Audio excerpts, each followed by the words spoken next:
Rádio CT apresenta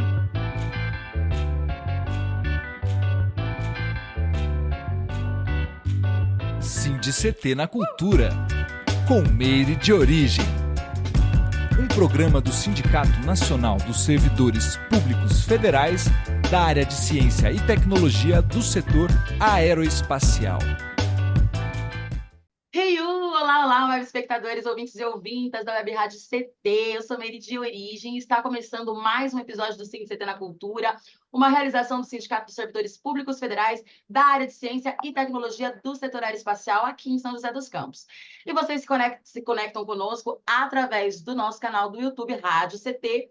Se você não for inscrito, já se inscreve aí, né? Lembrando que aqui embaixo está rolando um chat, eu vou apresentar as minhas convidadas de hoje e vocês podem vir aí no chat interagir com a gente, que a gente vai gostar de descer aí para poder conversar com vocês, certo? Bom, gente, recadinhos dados. Acompanhe a gente também nas nossas redes sociais, a produção está deixando o link aqui, tá? E está deixando também na descrição desse vídeo. Então, sem erro, recadinhos dados. No episódio de hoje, nós vamos falar do projeto que vem agitando as escolas da rede pública em São José dos Campos, que é o projeto Sementes Afrodescendentes, que tem como objetivo a aplicação da Lei 10.639, uma lei antirracista, que tornou obrigatório o ensino da história e cultura afro-brasileira e africana nas escolas brasileiras. E para contar um pouquinho para a gente, né, desse projeto, do que vem acontecendo, eu gostaria, né, de receber aqui com muita honra ela, que já é uma querida, já esteve aqui com a gente, né? É professora, licenciada e bacharela em Ciências Sociais, mestranda em Planejamento Urbano e Regional, com mais de 10 anos de experiência como professora na Educação Básica pelo Estado de São Paulo. E aí é uma das pessoas que está por trás, vai poder contar um pouquinho para a gente. Então, Luciana Brauna, seja muito bem-vinda. Obrigada, querida. É um prazer imenso estar aqui novamente. Me sinto em casa já, né? É o quê? A terceira participação? A quarta? E já tá de casa, já pode pedir música. Já posso pedir música já, né? Obrigada, agradeço muito por estar aqui hoje, querida. Ai, a gratidão é toda minha, toda nossa, né? Bom, para engrossar o couro aqui também, bater esse papo gostoso com a gente também, nós recebemos ela que é professora formada e licenciada em pedagogia, é arte educadora, atuou no coletivo Aqui Nós Somos Pretas, de 2016 2017, atua na performance solo Disco Riscado, que tem como foco retratar os malefícios do racismo estrutural e o feminicídio. Contadoras de histórias, integrante e atuante no coletivo de mulheres Triluna, a qual eu faço parte também. Então, eu recebo aqui com muito carinho minha parceira, minha irmãzana, Shiva Carolina. Ai, muito obrigada, Meire. É uma grande oportunidade estar aqui para falar desse projeto que é tão importante em São José dos Campos. Com certeza, necessário, gente. Eu acho que para a gente começar, eu queria que vocês, né, já começassem falando um pouco sobre isso mesmo, né? É uma satisfação ter vocês aqui, aí a gente vai falar desse projeto. Quem aí não conhece o projeto, já vai deixando aqui embaixo, né, no chat, né? E quem já conhece, né, o projeto, conhece as meninas, fala aí para a gente também da onde que vocês as conhecem. Enfim, eu queria que vocês começassem, então, contando um pouquinho, né, essas andanças de vocês, tanto pela educação, mas também nas artes, né, que desaguaram aqui nesse momento, que é esse projeto tão necessário. Então, fala pra gente como que as histórias de vocês se conectam com esse projeto. Quiser começar, Luciana, por favor. Começo sim. A minha relação com a educação para as relações étnico-raciais, ela é bem antiga até, né? É, eu trabalhei durante 11 anos na educação básica como professora de sociologia. Atuei, né, na educação, na sala de aula, no dia a dia da educação pública, né, no chão da sala de aula. E foi um período muito importante da minha vida, porque é você se conectar, inclusive, com aquela infância e com aquela adolescência que ficou lá atrás, porque eu me formei na escola pública também, foi desse território que eu forjei a minha identidade, e uma identidade inicialmente pautada pela denegação, né? Afinal de contas, o racismo no Brasil, ele é um assunto que historicamente não se discute. e conforme a tonalidade da sua pele ela vai clareando e você vai possuindo outras características, né, que não sejam tão associadas ao grupo étnico negro ou indígena, isso são experiências que você vai experimentar ao longo da sua vida por meio de dor e de negação. E comigo não foi diferente, né? Eu cresci num contexto, e acredito que você também, Mary, crescemos num contexto em que não se tinha esse debate aberto de forma ampla, nas redes sociais, nem existia rede social, mas na televisão, que era o nosso principal meio de comunicação, não se falava sobre isso nas famílias, nem nas famílias plurirraciais, né? Quando esse assunto chegava, ele chegava por meio de piadas, na naturalização mesmo desse racismo cotidiano, né? Então, crescer dessa forma faz com que a gente, nós, enquanto população negra de pele parda, até poucos anos atrás, algumas décadas atrás, era muito comum se experimentar essa relação com a existência enquanto pessoa negra de maneira muito tardia. E não foi diferente comigo, né? Foi saindo de São José dos Campos e fazendo a graduação numa universidade, num estado do sul do Brasil, que eu tive contato com uma violência racial explícita que fez com que eu descobrisse que eu não era uma pessoa branca, né? Não branca, acho que nunca me considerei branca, mas que eu era atravessada de uma identidade racial e que, portanto, por mais que eu tentasse me enquadrar nesse pensamento universal branco, não haveria escapatória. Em algum dado momento, isso iria ser trazido à baila.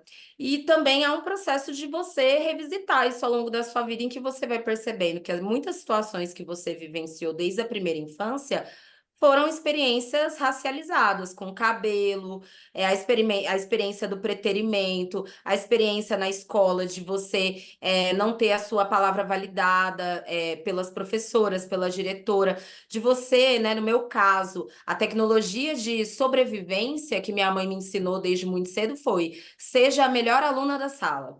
Porque se você for a melhor aluna da sala, você vai ter amigos, você vai ter respeito dos professores, e eu segui, né, dentro dessa lógica que também ela pode ser extremamente violenta e opressora, uma vez que ela te nega a possibilidade, inclusive, de experimentar relações verdadeiras, porque as pessoas elas vão se aproximar de você por interesse, né? Então, essa construção da identidade étnico-racial, ela foi sendo pautada ao longo da minha vida, de maneira dolorosa, violenta, e a escola, sem dúvida nenhuma, foi esse espaço também. E aí, quando eu retorno para a escola na condição de professora, eu percebo que essas violências elas não se encerram. Pelo contrário, né? Elas se aprofundam num contexto de desenvolvimento das tecnologias de informação e comunicação. Então, a violência racial ela não estava mais restrita ao âmbito da sala de aula. Essa violência ela também estava cada vez sendo transportada para o cyberespaço. Essas experiências, essas narrativas, se por um lado, cada vez mais nos últimos anos nós estamos observando, né, o surgimento de referências positivas a respeito de negritude, por um outro lado, há também um tensionamento e uma negação dessas identidades como uma forma de prevalência da supremacia branca também na sociedade, né? Então, a escola ainda permanece, persevera como esse espaço da violência. Eu realizo palestras para a formação étnico-racial desde 2017, mais ou menos, que eu passei a ser convidada, né? Eu gosto muito de dar aula, eu gosto de falar, falo muito, né?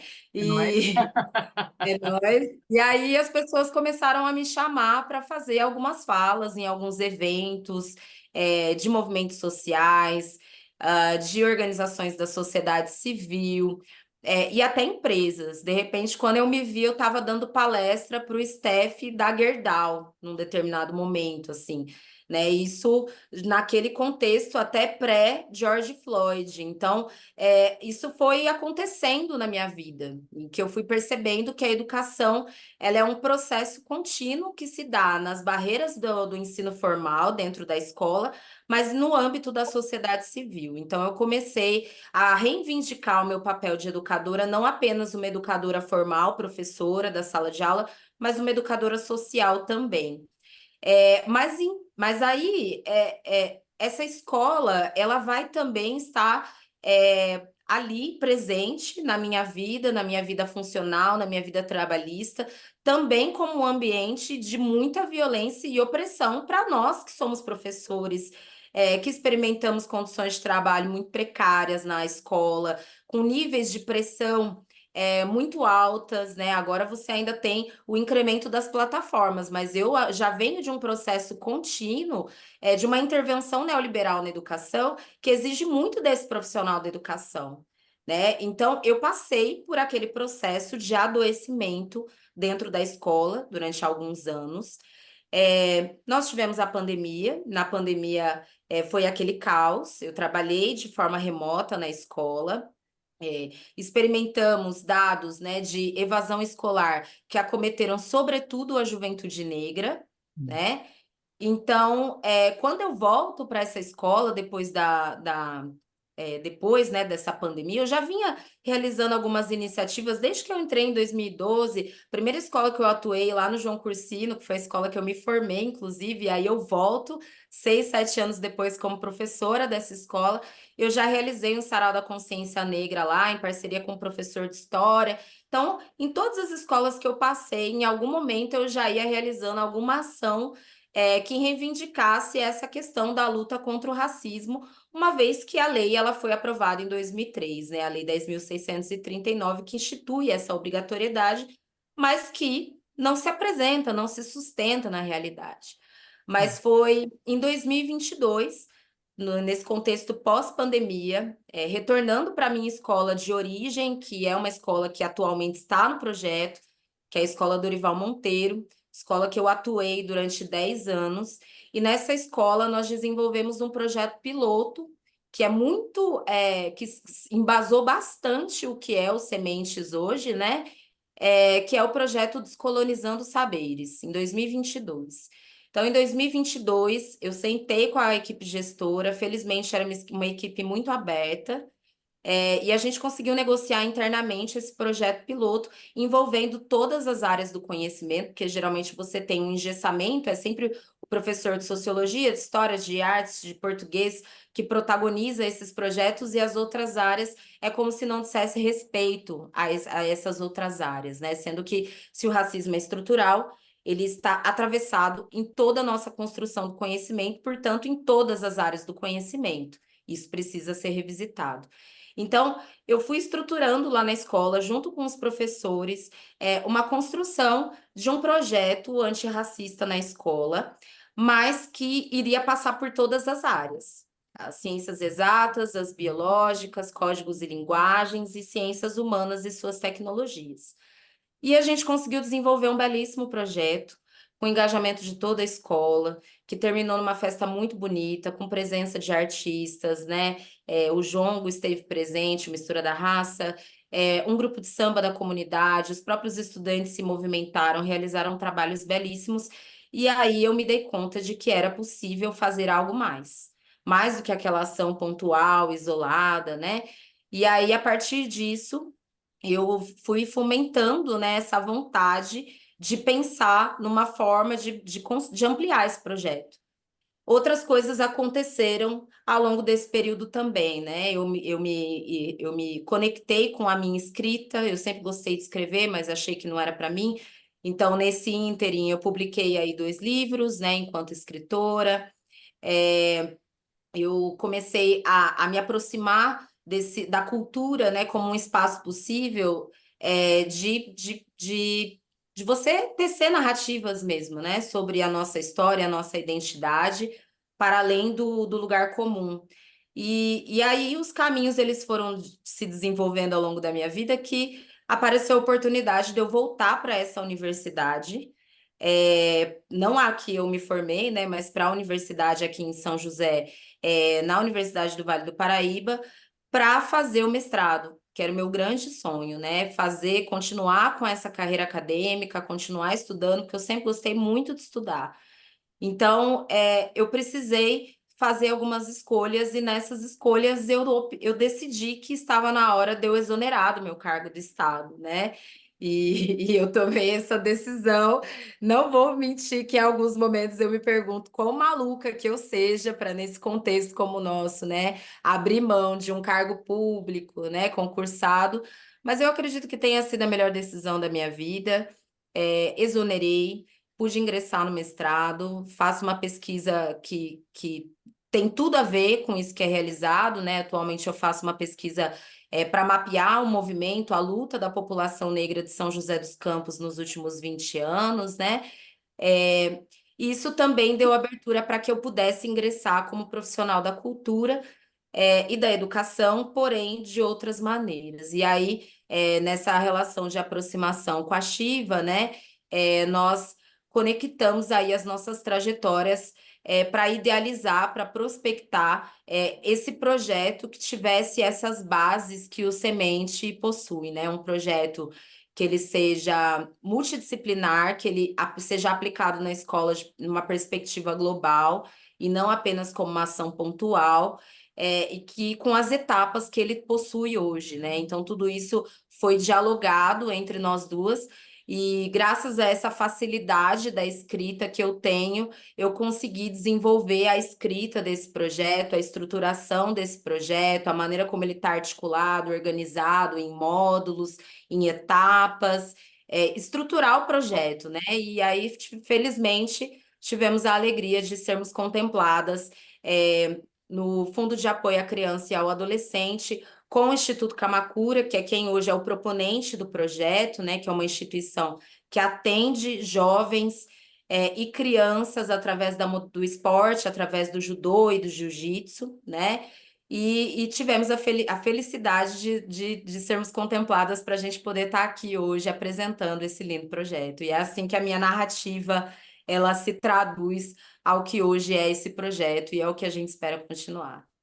Incrível, né? É meio que isso, né? É intrínseco, né, na gente. Não tem como a gente, sendo os corpos que somos, as pessoas que somos, né, vivendo nos lugares que vivemos, atuando aonde atuamos, a gente não, como eu falo numa música que eu fiz recentemente, né? Não é escolha, né? Não tem muita escolha, assim.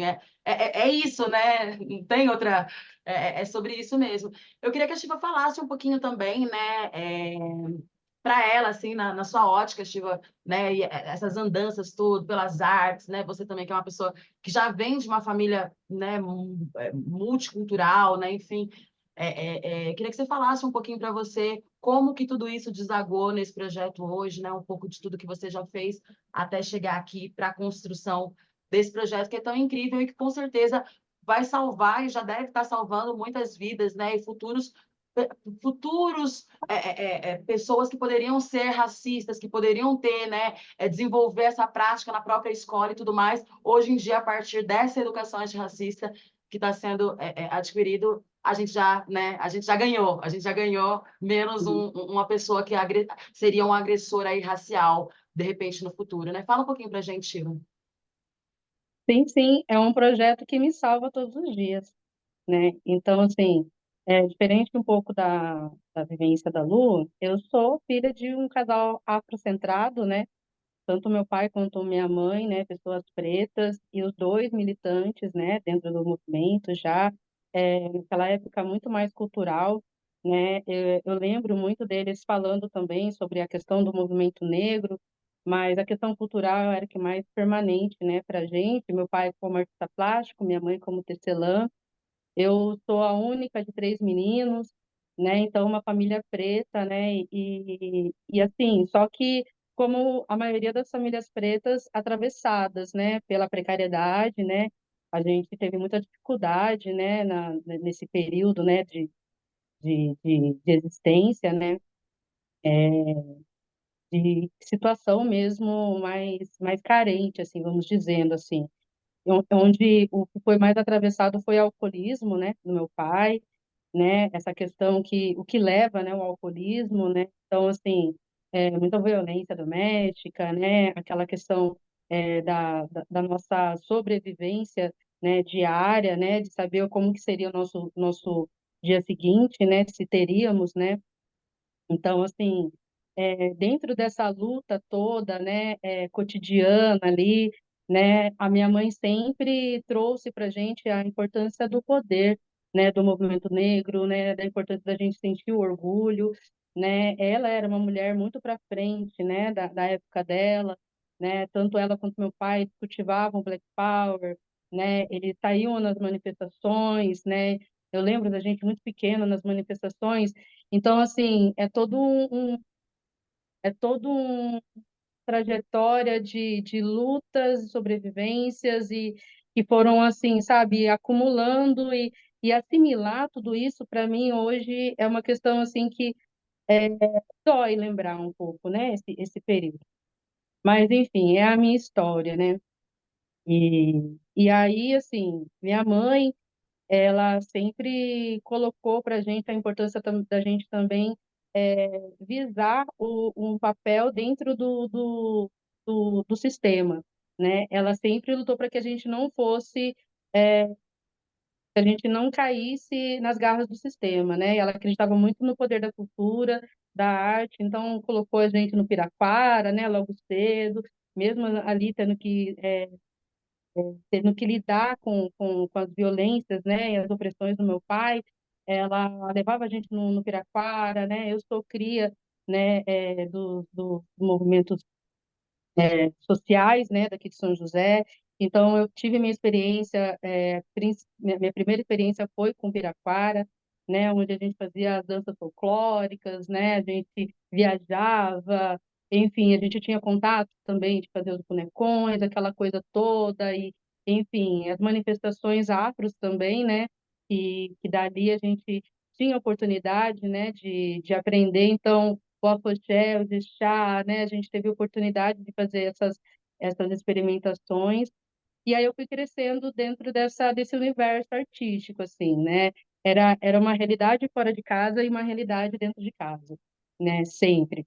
Então, assim, tive a oportunidade de fazer uma formação com a Dorothy Marques, que é uma grande artista, né? Fez uma grande diferença na minha vida, né? E de construção mesmo de mulher que eu sou, né? Lógico que a minha mãe vem como pioneira dentro, né? Que já está internalizado. Mas eu sempre gosto de mencionar a Dorothy Marques porque ela era uma mulher artista, assim, na cidade. Quem conheceu a Dorothy Marques sabe do que eu estou falando. Então, poder estar com ela, né, ali já foi plantada uma sementinha, né? Eu tive duas fontes inspiradoras muito potentes, né? A minha mãe, a Dorothy Marx, e eu coloco também a minha avó, Zula, né, que também era uma mulher à frente do tempo, gostava de sair, né, no carnaval, aquela coisa toda de desfilar, e sempre nesse teor afrocentrado, né? Então, assim, tanto a família da minha mãe quanto o meu pai tinha essa questão muito forte também em relação a essa condição do afrocentrismo, assim, mas a família da minha mãe tinha mais aquela coisa do popular, né? Meus primos tocavam pagode no final de semana, né? Tinha aquela coisa de criançada correndo pela casa, as tias fazendo comida daquela forma coletiva.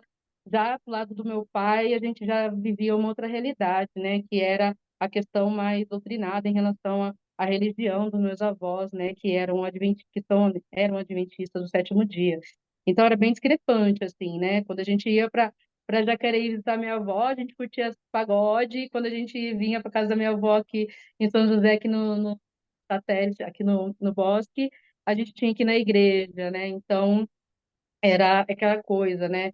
Já a família da minha mãe já tinha essa condição do absenteísmo mais apurado, já aqui do meu pai já tinha aquela questão mais do racismo velado da própria família, que a gente já começa sofrendo, né?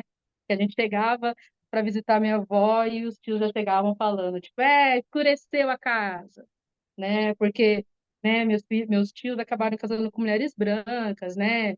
Mais claras e tal, então aquela condição de trazer para a família a questão de clarear a família, né? Muitos de nós, né, de nós pretos, a gente, em algum momento da vida, a gente escutou isso, né? E o quanto que isso nos atravessa, o quanto isso nos machuca. E aí eu fui crescendo nesse universo, e aí fui em busca da arte, né?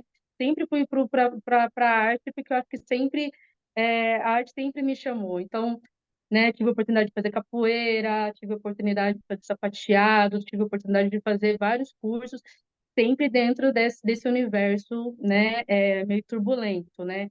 E no meio de tudo isso, a gente tinha que viver a nossa existência. Então, a gente foi desalojado da nossa casa, né? Porque meu pai não pagou pensão e sumiu. A gente teve que ficar embarcando de ônibus, a gente não teve lugar para morar. Então, assim, a minha condição de estudo foi muito precária, né? Eu não tive uma oportunidade assim de poder ter realmente assim uma tranquilidade dentro da escola. E aí na escola já começava a vivenciar também essas opressões, porque eu já vinha, né, com isso incutido dentro de mim, de casa, né? Às vezes meu pai bebia, aquela violência toda, chegava na escola já com aquela energia, com aquela situação, e às vezes era prova ou era um trabalho, eu ficava naquela situação assim de ver que o professor não estava ali para me acolher, por eu ser uma menina preta. Ele estava ali para me oprimir. Então, assim, eu escutei de muitas professoras que eu não seria nada. Por mais que eu tivesse um poder de argumentação e eu sempre tive, né, essa coisa de querer argumentar, de querer dialogar, né? Eu falo que o diálogo, ele é os meus pés, assim, sabe? O que me conecta com as pessoas é o diálogo, assim. Então, era a minha forma, assim, de trazer isso para a minha vida, e eu tinha que resistir também a essas opressões da escola. E aí a gente na escola a gente acaba vivenciando toda aquelas microagressõezinhas, né? De não ser a menina bonita da escola, de não ser a noivinha da festa junina, né? De todas aquelas pequenas opressões que aí a gente entende que vem desde lá da creche, né? Da falta de cuidado no arrumar do cabelo, né? E aí a gente pode fazer até uma linha do tempo, né?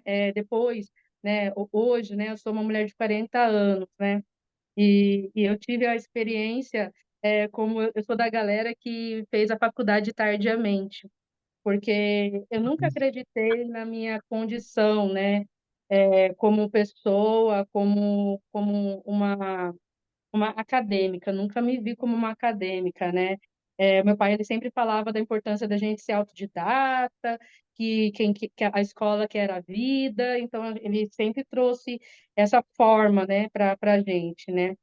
E já a minha mãe, né, ela sempre investindo ali na cultura. Então, eu tive a oportunidade de fazer o teatro, né, tive a oportunidade de fazer muitos trabalhos, né, culturais, e aí eu me deparo, né, com o Betinho Zulu ali na minha adolescência e com o meu irmão também, naquela fase do hip hop, e aí a gente acaba criando ali um núcleo, né, Nego Preto, e começa a realizar algumas atividades em Jacareí, né, voltado ao hip hop, né? Então, assim, de forma sempre social, né? Como é que eu posso dizer?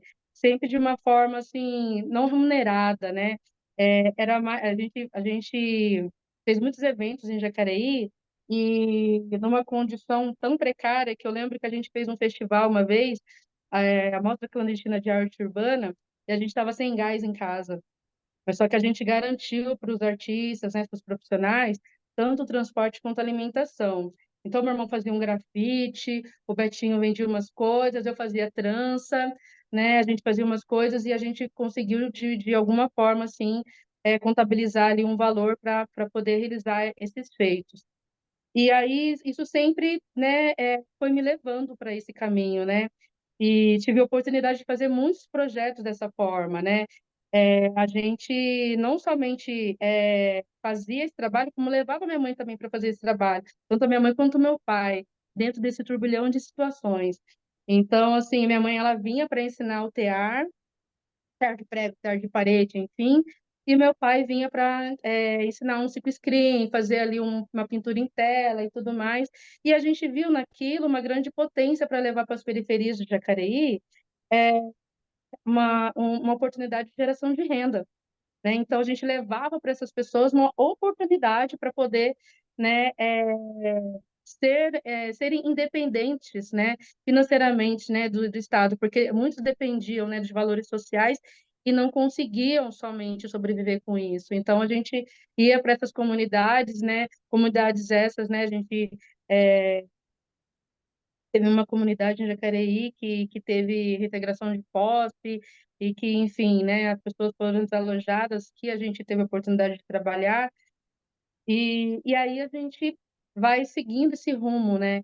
É, a gente vai crescendo e a gente vai trazendo isso incutido na gente, e ali venho, né, para minha vida de casal, né? Então eu tô há 21 anos, né, companheira do Razek, né?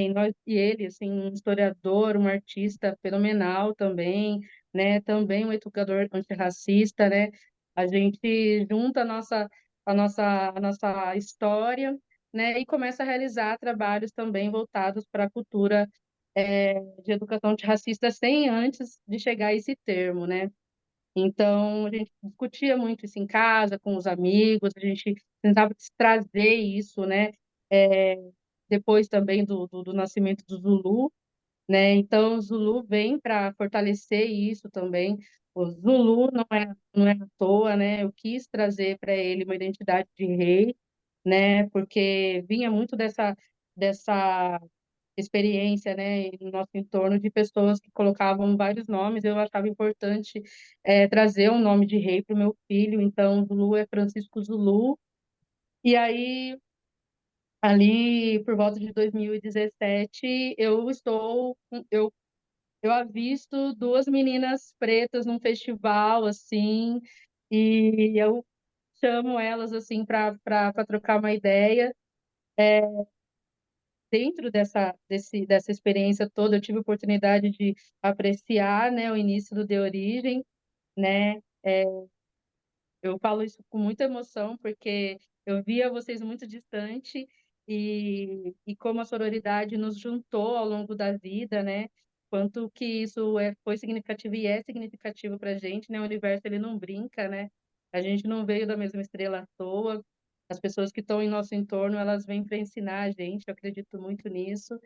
E aí tive a oportunidade de conhecer vocês, né? De ouvir vocês falando trazendo na letra, assim, a questão da nossa existência, assim, uma das primeiras vezes, assim, porque a minha referência maior era era Lauryn Hill, que era o inglês, que eu não entendia muita coisa, eu ia mais no flow, mas quando eu ouvi vocês, eu senti uma batida diferente, assim, e, e aí se passa, né, o tempo e eu encontro também outras duas pessoas muito importantes na minha vida, né, a Jaine e a Flávia. E aí a gente, junto com a Luciana, com a Adriana e com a Natália, a gente junta e forma o primeiro coletivo, né? O coletivo Aqui Somos Pretas, né? E com essa necessidade de falar sobre essa questão da geração tombamento, falando sobre essa questão do colorismo que ainda era muito recente, as pessoas ainda não entendiam muito como funcionava isso. Então, da nossa forma, a gente foi criando formas de poder unir todos esses assuntos, né? E mesmo que a gente saiba que tudo isso já estava aí, porque o movimento negro já está falando sobre isso há muito tempo, Feli Carneiro, enfim, né? Já está falando sobre isso há muito tempo, é, como a falta de acesso para a gente é uma questão. Ainda hoje é uma questão, né? Então, eu faço esse trabalho com as meninas e a gente consegue alcançar, né, uma rede, né? É, infelizmente, a gente acaba não ficando muito tempo juntas, mas permanecemos juntas até hoje na nossa amizade, dentro das nossas realidades, falando sobre educação antirracista, cada uma no seu núcleo, mas o coletivo Aqui Somos Pretas foi essencial para mim também, porque veio bem diante da minha maternidade, assim, com o Zulu. E aí, assim, né, a vida vai nos levando, né, o vento vai nos levando, né, para esses caminhos. E aí eu tenho a oportunidade também de poder ser levada pelo vento para o coletivo Triluna, né? E ser aí, né, porta-voz do quinto elemento. E eu sempre reforço para vocês que é um quinto elemento que se resignifica, acaba se resignificando o tempo todo, porque eu tenho uma questão de uma autossabotagem que é algo que eu estou superando, né? Que isso está dentro, né? Eu sei, a gente sabe quanto isso é vestígio do racismo, né? A questão do silenciamento, essa questão da, desse senso, né, de não pertencimento a esse espaço, né? Então, assim, consigo fazer, né, esse trabalho com vocês, do Coletivo Triluna, onde a gente fala sobre a linguagem do hip hop, né? Então, sendo um porta-voz do conhecimento, a gente traz também, curtido a questão da importância da história, voltado mais para a história das mulheres dentro do hip hop, o quanto isso é importante também a gente evidenciar. E aí a vida vai sempre nos levando. Hoje em dia, né, eu acabei fazendo minha faculdade tardiamente. Dentro da faculdade, eu posso dizer, né, que eu tive a oportunidade de fazer o ProUni e eu fui também contemplada pela vaga, né, de sistema de cotas, né? Então, assim, não foi fácil fazer faculdade, porque é, é uma questão que a gente precisa lidar muito, que é a questão é, da saúde mental. A faculdade pegou forte, assim, para mim, assim, porque eu fiquei numa impotência, me senti uma mulher muito impotente de ter tido o estudo que eu tive bem precarizado e senti essa dificuldade de ir na faculdade e aquela autoflagelação de ter que, na minha idade, saber de coisas que eu ainda não sabia, de saber coisas que ainda hoje eu não sei. Então, assim, é, cada dia, assim, acaba sendo um processo de amadurecimento, de superação. Então, assim, eu tenho o Zulu, que é um menino pardo, e que mesmo eu e o Júlio sendo pessoas que estão dentro do movimento, falando sobre educação antirracista, nós não conseguimos livrá-los do racismo na escola. E aí ele passa a passar pelo racismo na escola. A primeira vez que ele sofre, ele está na creche e ele corta o cabelo porque os amiguinhos falam para ele que o cabelinho dele era feio. E ele era um menino cabeludo, ele é cacheado, né? Então, um menino bem cabeludo. E aí a gente depara com ele cortando o cabelo, porque os amigos estavam falando do cabelo dele. E aí, nesse momento, a gente conversou, eu e o Júlio, e a gente falou assim, olha, a gente não tem, a nossa índole não é ir para a escola e brigar e tudo mais. Vamos organizar o nosso ódio e vamos prestar para a escola uma formação, uma palestra, uma roda de conversa, para que a gente possa, de alguma forma, afetar não somente. Porque o acesso, chegar para a professora e falar do relato e ficar como um caso isolado, para a gente não cabe. Então, seria importante a gente acessar mais pessoas. Então, a gente pegou um sábado letivo, tivemos uma oportunidade de uma roda de conversa, onde a gente trouxe a questão da intolerância religiosa, onde a gente falou sobre questões LGBTs na infância, né? Quando a gente precisa falar de questões onde é um tabu dentro da escola, né? Então, foi um momento riquíssimo, né? Que a escola nos oportunizou de realizar. E aí, assim, daí, assim, a minha vivência sempre foi voltada para também essa temática, né? De falar sobre essa questão do empoderamento, falar sobre essa questão do racismo na escola. E aí eu me vejo, né, apreciando, né, o trabalho da Lu em relação a Descolonizando Saberes e me remete, né, ao início, né, a primeira formação, né, do Semente Afrodescendentes, que foi em 2017, que eram outras integrantes, né, e a gente elabora um projeto sobre educação antirracista nas escolas, onde o formato é diferente do Semente Afrodescendentes atualmente, mas que também tinha essa linguagem de trazer esse campo artístico, de falar sobre a questão da cultura afrocentrada, não como entretenimento, mas como algo muito sério, né? A importância da gente evidenciar nossas tecnologias, a importância da gente falar sobre do nosso empoderamento em relação às nossas vestimentas, né? da importância da gente se portar diante da sociedade, né, em relação aos nossos cabelos crespos, né, tudo isso que a gente tinha que lidar e a gente formatou dessa forma. Um projeto que acabou não acontecendo, né, em 2017, e aí quando eu me deparo, né, com o Descolonizando Saberes, com a Lu, eu, eu sinto, né, esse chamado, né, da importância da gente fazer essa junção. E aí, a gente, nesse período em que a gente está ali, nesse processo de diálogo, o que cabe, o que não cabe, pensar, estruturar, como que é legal. Nossa, a minha vivência enquanto mãe é perceber que a gente não pode somente falar sobre determinadas situações na educação antirracista. É importante a gente falar sobre a questão emocional, então a gente tem que ter uma psicóloga. É importante a gente falar sobre a parte legislativa. É importante a gente trazer alguns pilares dentro do nosso projeto para que a gente possa mesmo trazer um diferencial de outros projetos que a gente via acontecendo, porque eram pontuais, projetos que aconteciam só no mês de novembro, onde as pessoas levavam apenas a capoeira como entretenimento e ficava naquilo. Então, a importância da gente poder fazer um trabalho contínuo na escola, sabe? Para que a gente poder, já que o racismo está enraizado, a gente precisava plantar uma semente nova para a gente poder enraizar, né, o antirracismo. Cura que já estava percebendo esse comportamento nos seus alunos, né? Essa questão do racismo em relação aos xingamentos, né? Então, assim,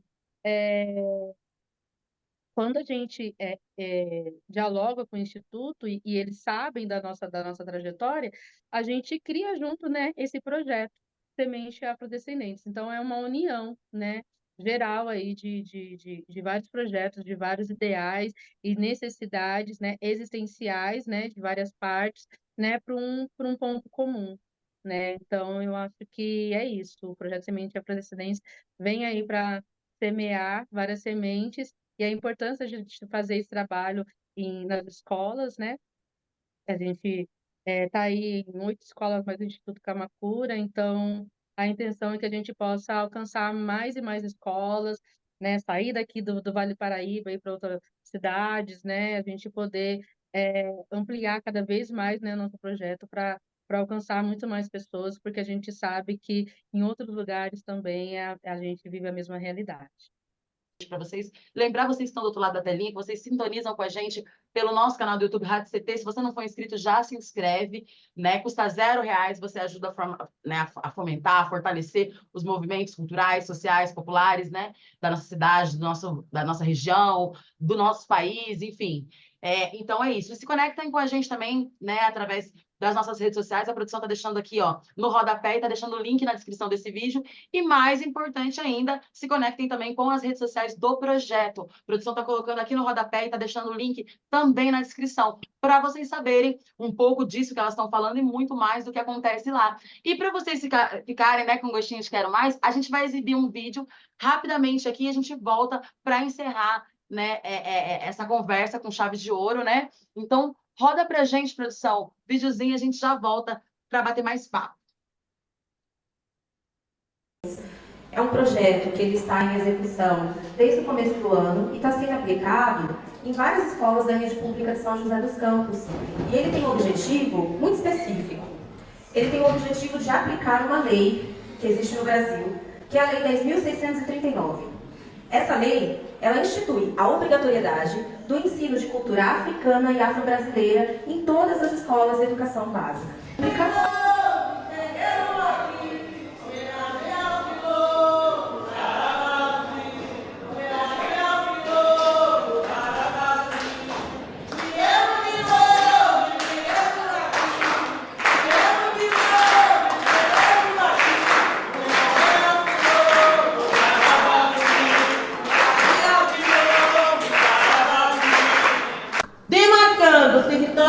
Dessa escola hoje como um território de quilombo, um território de resistência, de cultura, um território que nos faz resistir para poder existir.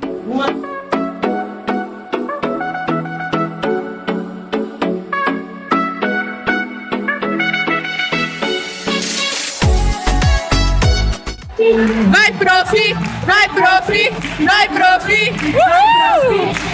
Essa canção é muito bailinha, que eu tô sabendo. Pode, olha, galera. Certeza. Depois você vai chegar em casa e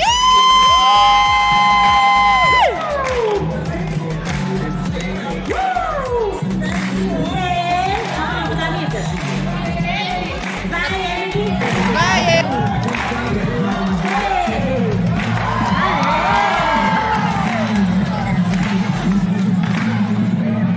vamos pro Marcelo, gente. Vai bem.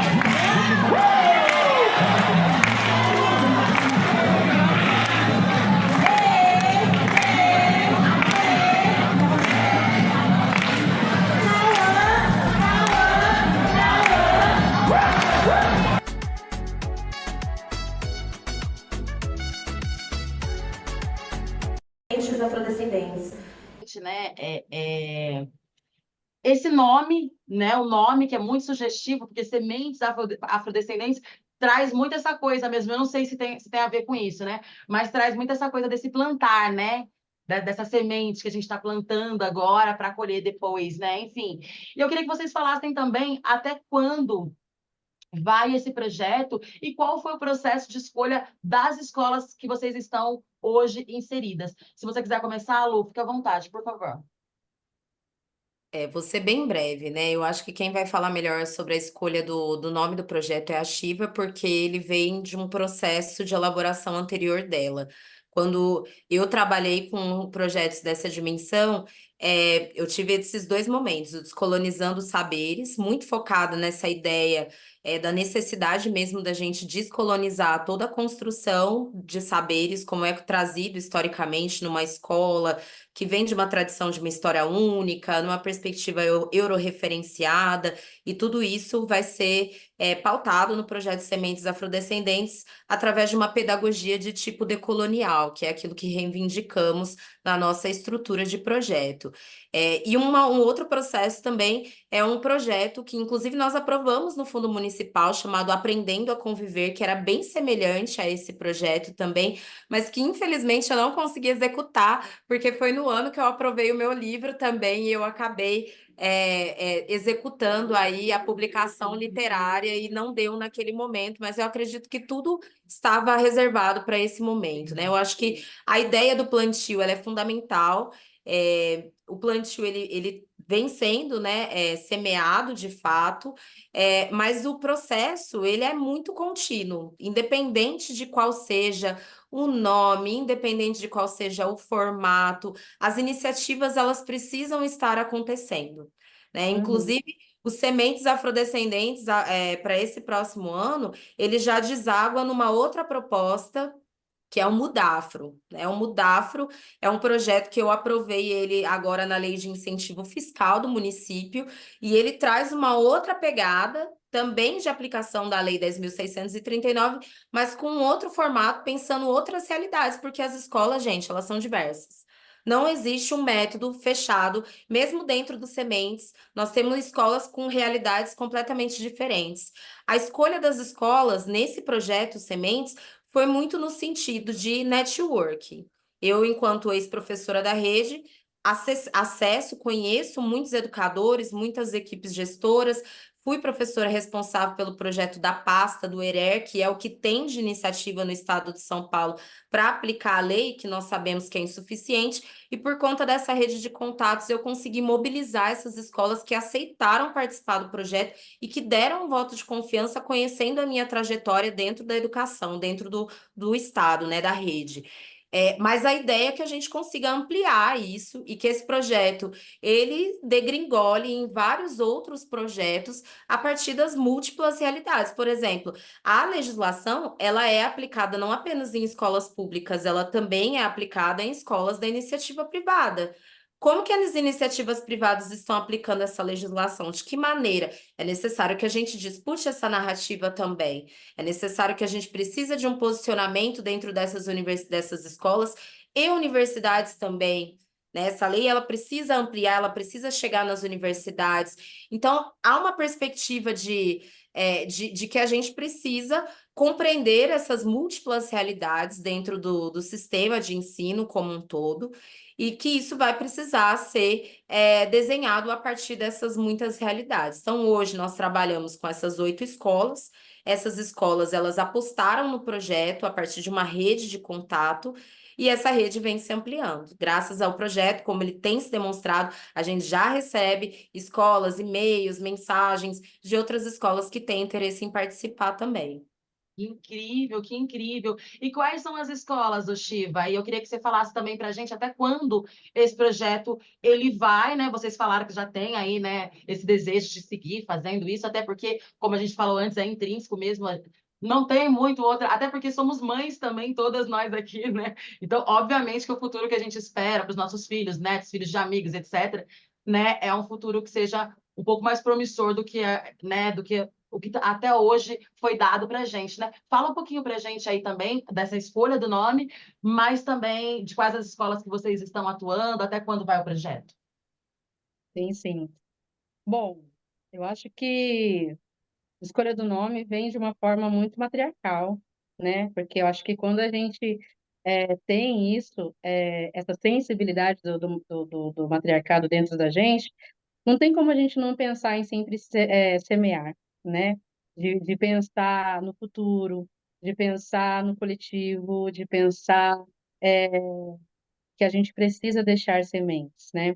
Porque nós somos descendentes dessas sementes, né? Se hoje nós estamos lutando e hoje nós erguemos nosso punho, foram porque lá atrás, né, pessoas guerreiras, mulheres guerreiras, homens guerreiros, né, quilombos, enfim, levantaram seus punhos, né, e plantaram sementes lá atrás e nos deixaram como um recado para que a gente não desistisse da nossa existência. Então, a escolha do nome Semente Afrodescendentes, né, quando eu estava com a primeira formação, ela veio muito nesse sentido, né, éramos apenas pedagogas, né, tínhamos, nessa primeira formação, estava eu, Ivani Melo, que é minha cunhada, a Tayla Barros, a Flávia Ribeiro, a Jenis, a Jennifer, a Jenny e a a Sinara estavam conosco também. Então, o nosso diálogo naquela época era para fazer essa inserção, né? A gente entrar na escola de uma forma cultural, mas a gente tinha que trazer essa pegada do afeto através da educação, né? Então, assim, dentro da minha base, né, de pesquisa, né, de inspiração, eu tenho, né, muito latente, né, a Bell Hooks, né, onde ela fala, né, da importância da gente transgredir, né, ensinando a transgredir. O que seria isso, né? É, fazer algo decolonial, anticolonial, né? É afirmar a nossa existência aqui e falar da nossa realidade, falar do nosso pioneirismo, falar da nossa riqueza enquanto reis e rainhas, né? Então, assim, eu não poderia o nome ele veio assim de uma inspiração, eu falo que foi uma inspiração espiritual, né? A, a gente estava na escolha do nome, falei assim, gente, semente afrodescendentes, porque eu acho que eu não vejo um outro nome que simbolize mais uma educação antirracista, né? Tem que ser algo para a gente poder deixar plantado para as próximas gerações. E aí entrou no consenso, enfim. E aí, quando a gente conversando, eu e a Lu, para a escolha do nome, Descolonizando Saberes é super forte também, né? E, se eu não me engano, também é título do livro da Bárbara Carini, que é uma fonte de inspiração. E aí a gente acabou escolhendo pelo Semente Afrodescendentes, e eu fico muito feliz, né, que o projeto esteja desmembrando para outros projetos também, né? Felicito aí, né, a equipe que vai continuar com o projeto como o DRAFRO, né? Que vai dar continuidade no projeto com uma outra com outro formato, mas é importante mencionar, né, que é isso, nós estamos em constante evolução, né, em constante movimento. Então, assim, nada mais justo, né, que talvez não que não se repita, mas que evolua, né? Então, eu parabenizo aí a equipe que vai continuar com o projeto. Eu também estou com alguns projetos pessoais que também estão dentro da linguagem da educação antirracista, né? Estou mais focada agora nas pesquisas, né? Do que eu gostaria de falar para o mundo, né? O que você quer falar de novo para o mundo? Então, eu estou muito focada nisso, então é um pouco isso. E pensar na semente também remete a, a uma das frases, se eu não me engano, da Marielle, né? Que a gente não morre, nós viramos sementes. Então, esse Exatamente. nome é fortíssimo. E até quando, Shiva, vai esse projeto? E vai durar um tempo ainda, né? Esse. Sim, a gente acabou de encerrar o primeiro ciclo, né? A nossa equipe é uma equipe incrível, né?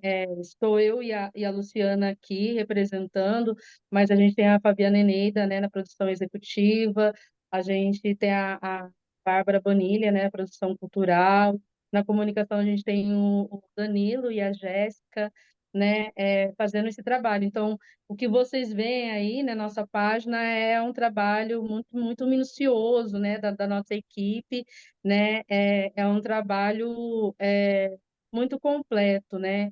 Tanto dentro da escola quanto fora da escola, né? A gente precisa lidar com as burocracias, então a gente tem uma equipe é, bem concisa, assim, né? Fora os especialistas que nos acompanham, né? A gente tem é, que trabalhou conosco, né? A Isabela Félix, né? Que veio como esse apoio psicológico, a Ana Balduino, né, que é psicopedagoga, né, que é uma parceira da Lu, que veio para falar sobre a questão do racismo e capacitismo. E ela deu uma aula assim, nossa, uma aula incrível. E o professor e o advogado Dr. Gilson, né? Então, além das etapas, além de todo o processo do projeto, você vê que a gente precisou pensar em cada detalhe, né? Como é importante cada detalhe, né? Para o projeto tá em andamento. Então, a gente fechou o primeiro ciclo agora das escolas, onde a gente aplicou as etapas dos módulos 1 e 2, 3, 4 e 5. Então, com a Lu, a gente fez o primeiro módulo. Comigo, né, a gente fez o módulo de pedagogia decolonial, e a gente fez o trabalho com a Isabela, com o Dr. Gilson e com a Ana Balduino de forma em EAD, né, no formato EAD. Então, assim, os professores puderam acessar isso, né, ao vivo, e a gente também deixou disponível para que esses professores, não podendo acessar, né, naquele momento, tivesse a oportunidade de acessar um outro momento para a gente não ter uma defasagem. Então, são muitos detalhes, né, preciosos, né, para a gente não perder nada, né? A Mas gente fez o primeiro ciclo. resumindo, a gente começa agora tudo de novo, porque é isso. É um projeto complexo, tem muitos detalhes, são várias etapas, são 8 escolas em 2 ciclos. Agora a gente inicia e a gente vai até maio. Maio a gente Vai até encerra, lá. até. Quais são Exatamente. as escolas? Ó, A gente nós já atendemos Escola Dorival Monteiro, na Zona Leste, Ilza Irma, na Zona Norte, Euclides Miragaia, na região Sudoeste, e a Escola Geraldina Coelho, na Zona Leste também. Agora, no ciclo 2, nós vamos atender a Escola Sônia Maria, né, na região do Interlagos. Nós vamos atender, sim, aí mesmo. Nós vamos atender a escola Marcelena, que fica na região do Campo dos Alemães, na Zona Sul. Vamos atender a escola João Cursino, que fica na região central. E vamos atender a escola. Tá faltando uma, gente, pelo amor de Deus, não posso esquecer, porque são muitas, né? É, Nós vamos atender. Deixa eu olhar aqui na minha colinha, porque senão eu não vou conseguir lembrar assim de cabeça. E além do Instituto Kamakura, né? Porque nós vamos cumprir uma etapa do projeto lá na instituição, que é proponente desse projeto, né? Com os estudantes, com os jovens, né? As crianças que fazem o treino lá, e aí a gente teve que desenhar uma adaptação do projeto focado nessa dimensão do esporte, né? E a Escola Francisco Pereira também, o Chico Triste, na região aqui na Zona Leste, na região do Hospital Municipal. Então, essas são as escolas atendidas no projeto, e estamos muito ansiosos para começar esse segundo ciclo, porque são várias etapas, é a formação, a construção do projeto cultural e a verificação de resultados. Então, é uma intervenção não apenas pontual, como se tem na maior parte dos projetos, retida em datas específicas, é um acompanhamento quase que cotidiano, para que essa escola ela consiga internalizar e absorver os princípios de uma educação antirracista, decolonial, em que ela se fortaleça institucionalmente para combater o racismo, para identificar o racismo e saber os efeitos do racismo na construção da identidade dessa criança, desse jovem que a escola atende. Porque a única coisa que nós queremos é dignidade para os nossos, é respeito, para que não se repitam históricos de violência como nós já sofremos, e a gente já presenciou e ainda presencia nas escolas, com casos escabrosos de violência racial que chegam ao limite da vida.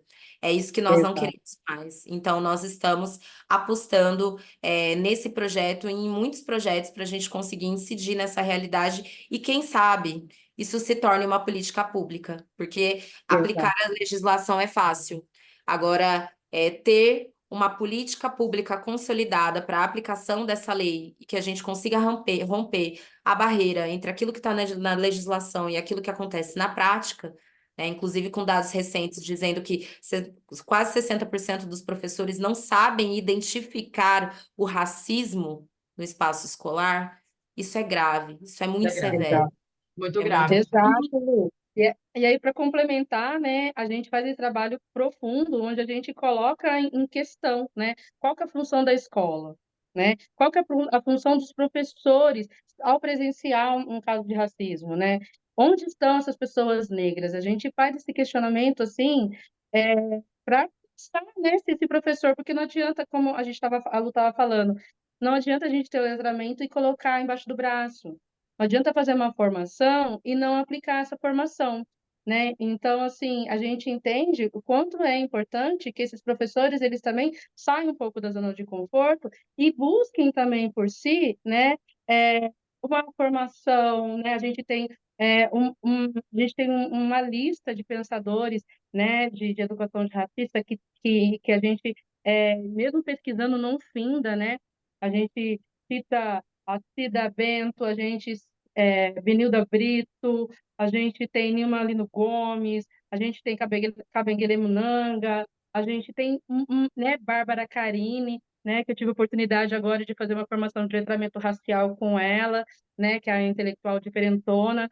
Nossa, foi essencial, ela é super acessível, né, é muito gostoso conversar com ela.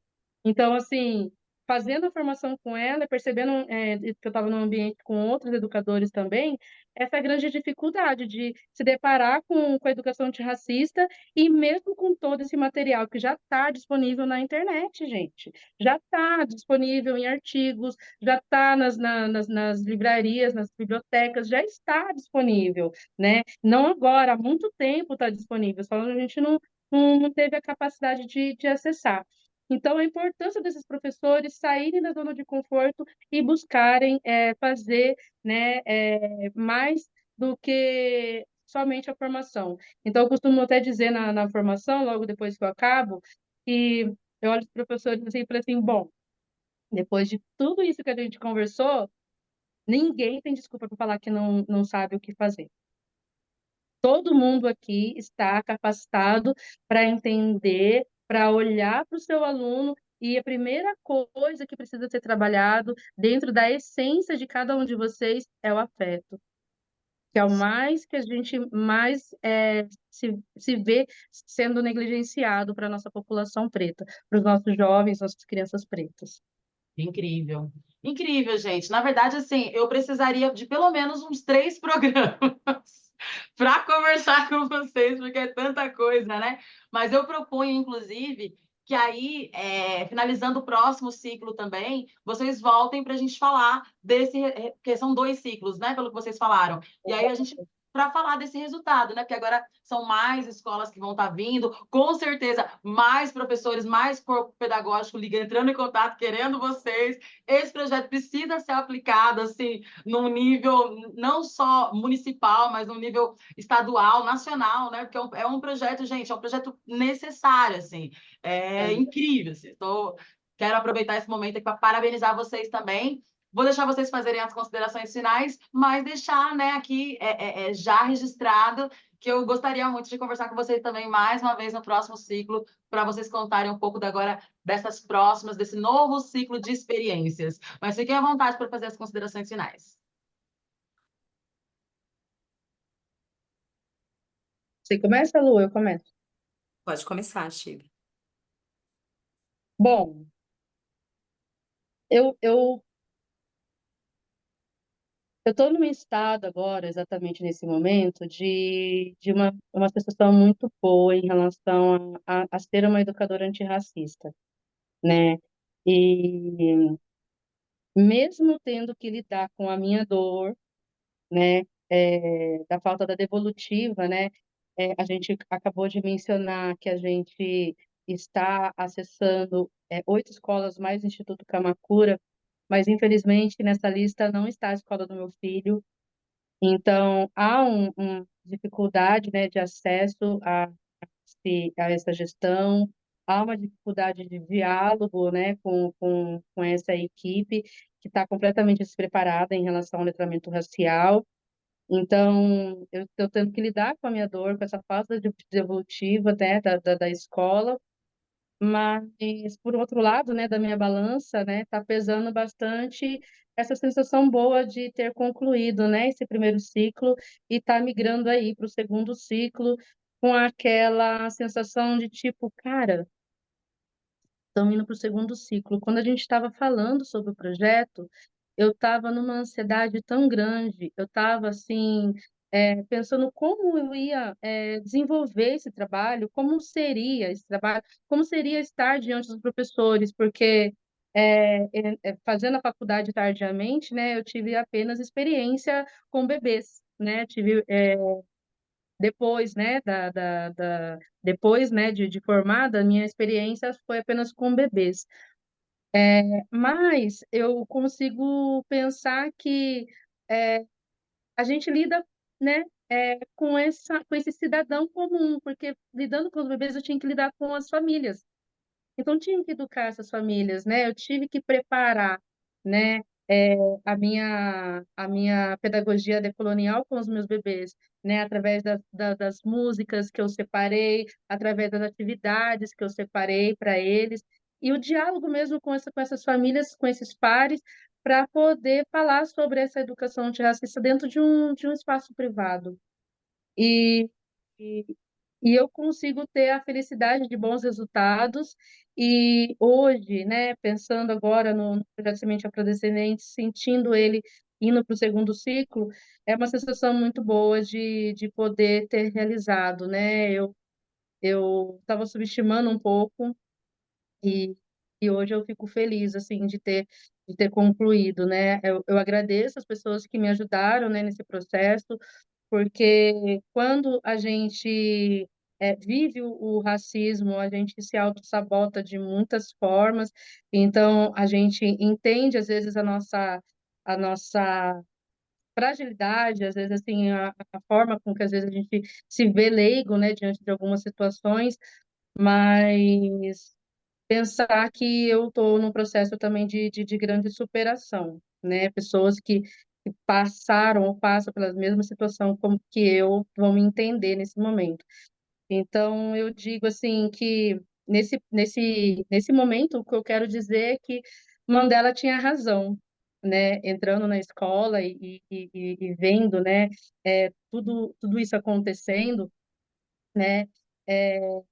Deixa eu pegar aqui a frasezinha do Mandela.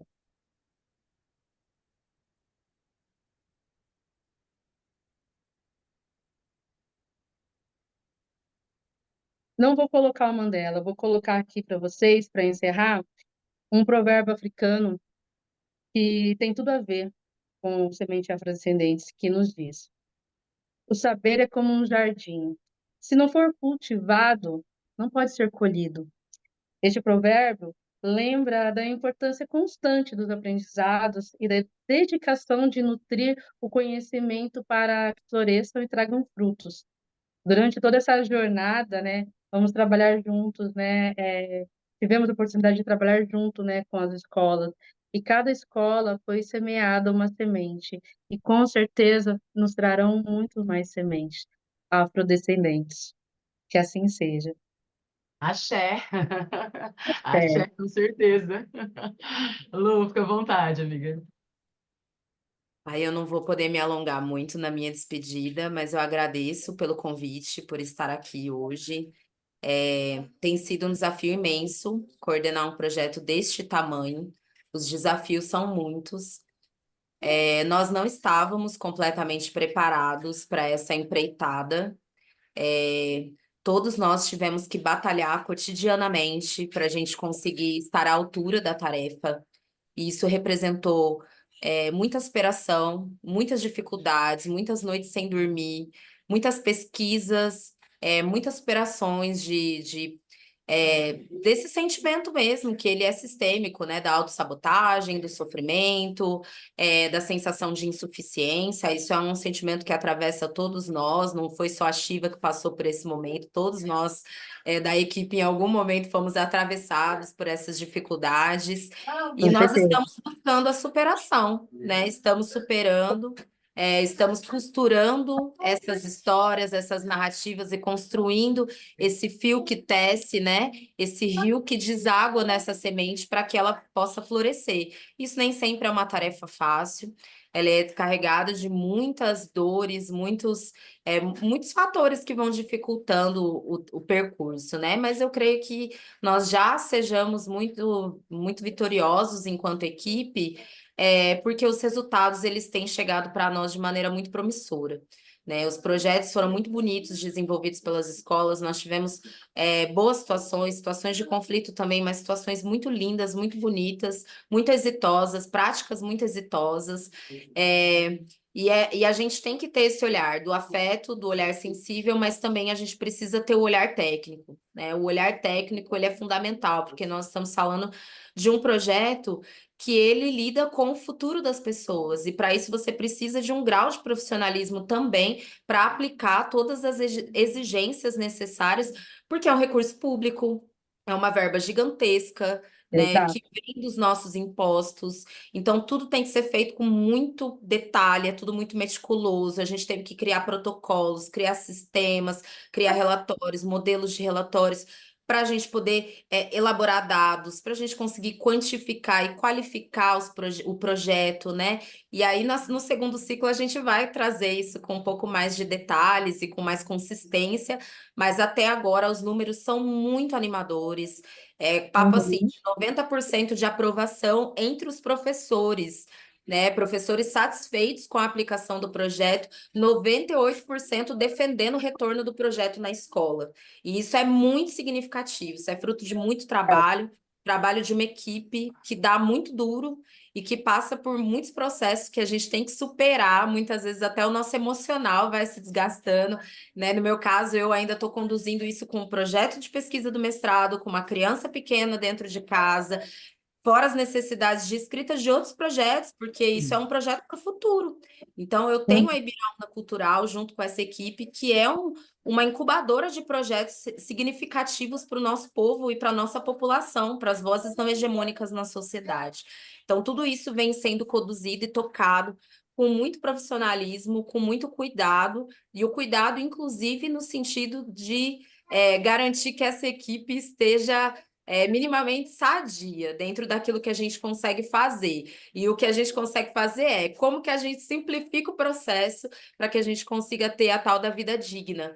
Então, a gente se cobra muito, mas a gente também se acolhe muito, se flexibiliza muito, e garante que a gente consiga ter esse espaço de um trabalho, né? Porque no fim das contas é um trabalho, mas um trabalho que vem sendo realizado a partir do que a gente prospecta enquanto futuros possíveis para nós e para os nossos. com valorização, dignidade e, acima de tudo, respeito. Então, agradeço demais o espaço da fala.